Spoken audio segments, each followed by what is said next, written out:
कोई गरुण लोक में, कोई वरुण लोक में, कोई पाताल लोक में, कोई कहीं, सारे देवता विराजमान हैं।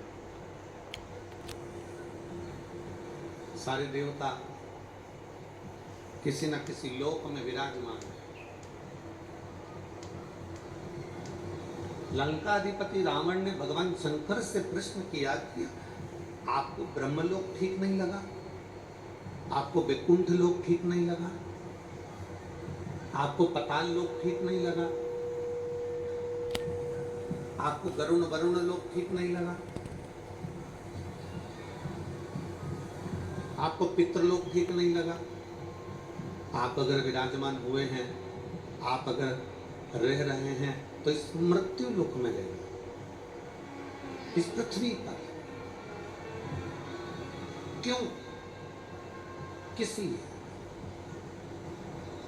बहुत ध्यान लगाकर कथा सुनना, क्योंकि आज देवादिदेव महादेव की रवि प्रदोष है और रवि प्रदोष के दिन की कथा आपको मिल रही है। इससे बढ़कर सौभाग्यशाली दुनिया में नहीं हो सकता।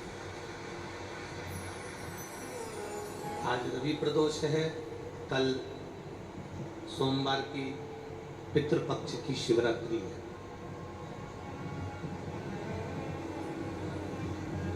हमने कथा के प्रथम दिवस में कहा था कि आमदार माननीय सुहाजी अण्णा जी, श्रीमती सो अंजुम ताई सुहाजी अण्णा जी, सुहाजी कांदे जी, इनको धन्यवाद देता हूँ और आप सबको धन्यवाद देता हूँ कि ये कथा पितृपक्ष की ऐसे समय की मिली है जिसमें एकादशी भी पड़ रही है, प्रदोष भी पड़ रहा है और मासिक शिवरात्रि भी पड़ रही है और पितृपक्ष पड़ रहा है, जिसमें आप और हम इस कथा का लाभ ले सकते हैं। अपने जीवन को हम सार्थक बना सकते। रवि प्रदोष है, रविवार। बहुत ध्यान लगाकर सुनिएगा, बड़े दिल से, बहुत दूर दूर से आप लोग आए हैं, भाव से कथा का तत्व ग्रहण करिए। लंकाधिपति रावण, लंकाधिपति लंकेश भगवान शिव से कह रहे हैं कि भोले बाबा, शंभु, त्रिकालदर्शी, कैलाशी, अविनाशी, हे शिव, हे शंकर, आप करुणा कर कर मुझे एक बात बता दीजिए। ब्रह्मा ब्रह्म लोक में रह रहे हैं, भगवान विष्णु वैकुंठ लोक में रह रहे हैं, इंद्र लोक में रह रहे हैं, गरुण लोक में, वरुण लोक में, सब कहीं ना कहीं विशेष लोक में सबका निवास है, विशेष लोक। पर हे शिव, हे शंकर, हे ओघड़दानी, आप किसी विशेष लोक में ना जाकर आप मृत्यु लोक के अधिपति क्यों बने?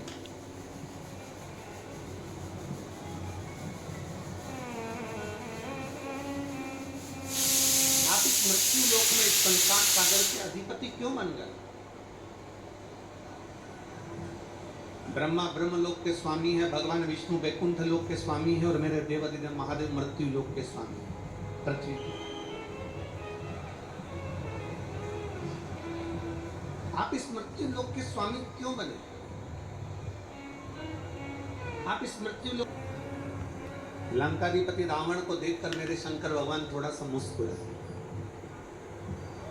किसी भी प्रश्न का उत्तर जब दिया जाए तो चेहरे पर स्माइल होना चाहिए।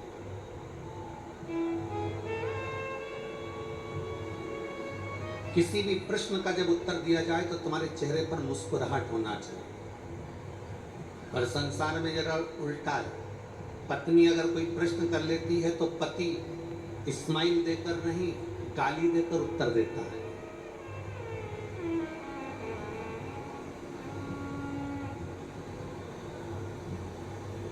और अगर पति ने पत्नी से अगर प्रश्न कर लिया तो पत्नी उत्तर देती है तो मुंह फुलाकर उत्तर देती है।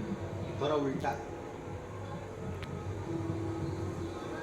परशु महापुराण की कथा कर रही है कि जब भी प्रश्न का उत्तर देने का समय आए, लंकाधिपति रावण ने भगवान शंकर से जब प्रश्न करा तो देवादिदेव महादेव भगवान शिव ने प्रसन्नता में उत्तर दिया।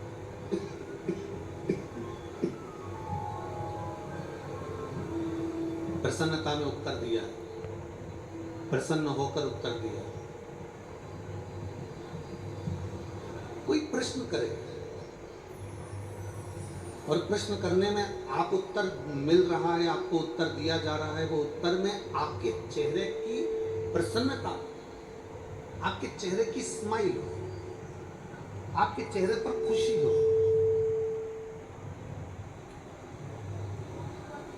और जब कोई प्रश्न का उत्तर केवल मुस्कुरा कर अगर दे दिया जाता है तो आधे से ज्यादा उत्तर तो चेहरे की मुस्कुराहट पर ही निर्भर कर जाता है। प्रसन्न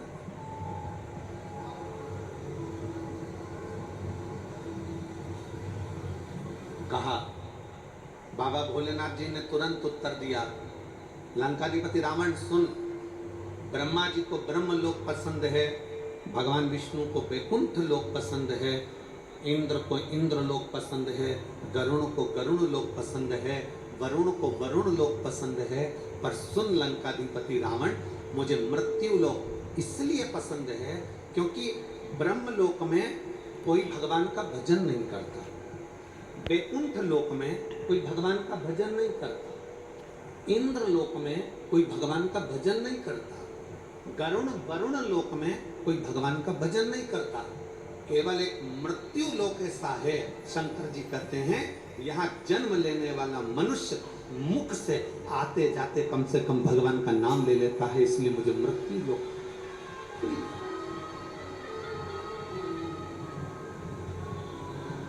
इसलिए मुझे ये मृत्यु लोक अति प्रिय है, मृत्यु लोक का रहना अति प्रिय लगता है, अति।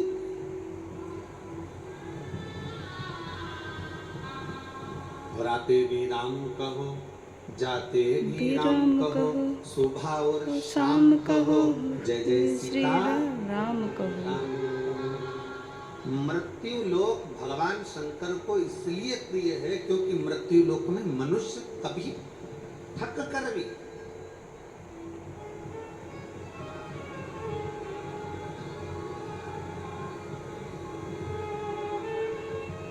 जरूरी नहीं है कि आप बहुत घंटों तक माला पकड़कर बैठेंगे तो भगवान मिलेंगे, ना ना ना ना। एक बार देवऋषि नारद को अहंकार आ गया और देवऋषि नारद को जब अहंकार आया और देवऋषि नारद को अहंकार आकर देवऋषि नारद ने कहा भगवान नारायण से कि मेरे बराबर आपका नाम कोई नहीं जपता हो, मैं जितना भजन करता हूं आपका उतना कोई भजन नहीं करता हो।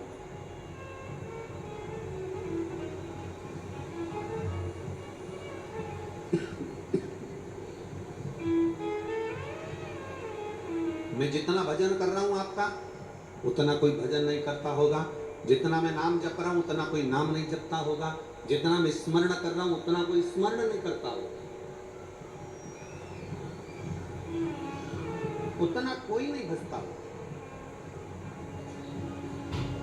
भगवान नारायण ने देवऋषि नारद के हाथ में एक कटोरा दे दिया खीर का, और खीर का कटोरा देकर कहा, नारद जी ये खीर का कटोरा लेकर जाओ, ये भगवान शंकर के पास दे देना। नारद जी खीर का कटोरा लेकर चले, खीर का कटोरा लेते लेते लेते लेते लेते लेते देखते देखते शंकर जी को जाकर खीर का कटोरा दे दिया।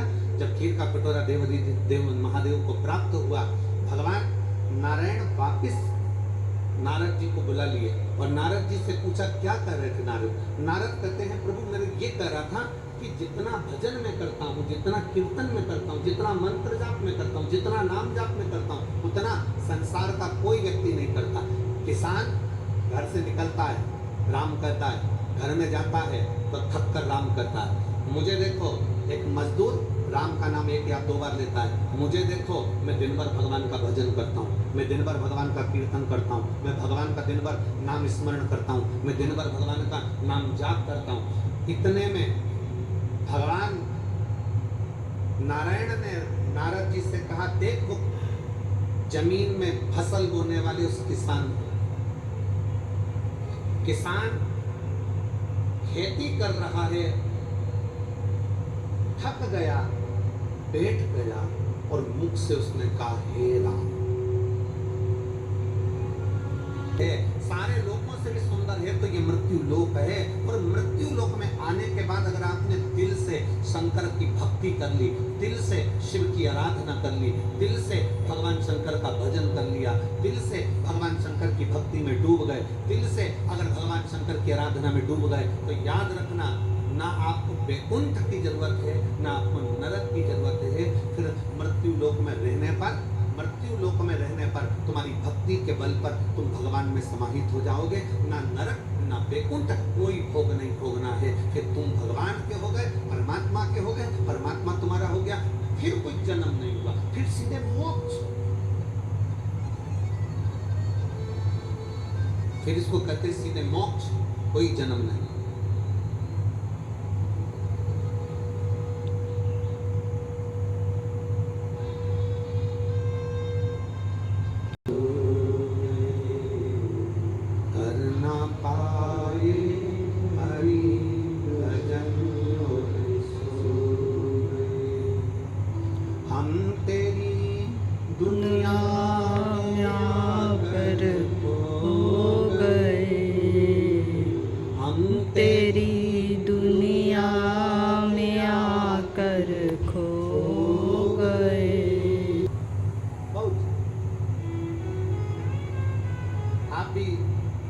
मिस कॉल दे सकते हैं और शाम तक एक नंबर है, उस नंबर से आप मिस कॉल दे दीजिए।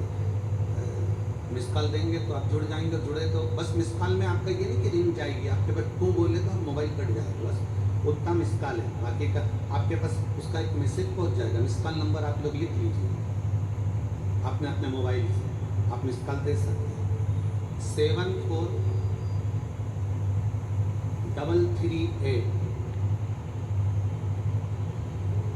फिर वापिस 743338, ये मिस कॉल नंबर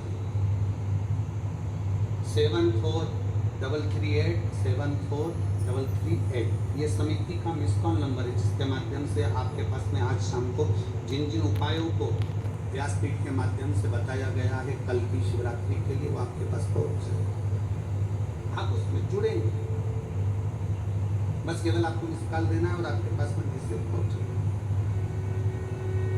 शिव तत्व भगवान को खड़ता और मेरे भोले से बाली ने कहा, ब्रह्मा जी से बाली ने कहा कि मैं शूरवीरों में वीर हूं, प्रबल हूं। ब्रह्मा जी ने कहा मांग ले, तुझे और कुछ चाहिए? नहीं नहीं, मैं शूरवीरों में वीर हूं, बलवान।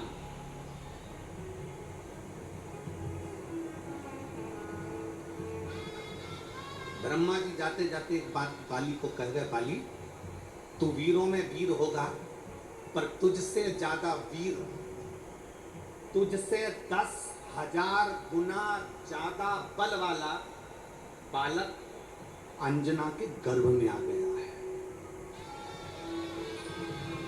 और सुन बाली, तेरे प्राण उसी के मार्गदर्शन में छूटेंगे। बाली ने कहा मेरे को मारने के लिए प्लान किया गया, मैं अंजना का गर्भ नहीं रहने दूंगा। राजा केसरी को और माता अंजना को भोजन करने के लिए बुला लिया राजा बाली। बाली ने जब भोजन करने के लिए बुलाया, 5 धातुओं को पिघलाकर, उस 5 धातु को पिघलाकर उसका एक विष बनाया और विष बनाकर अंजना के भोजन में खिला दिया।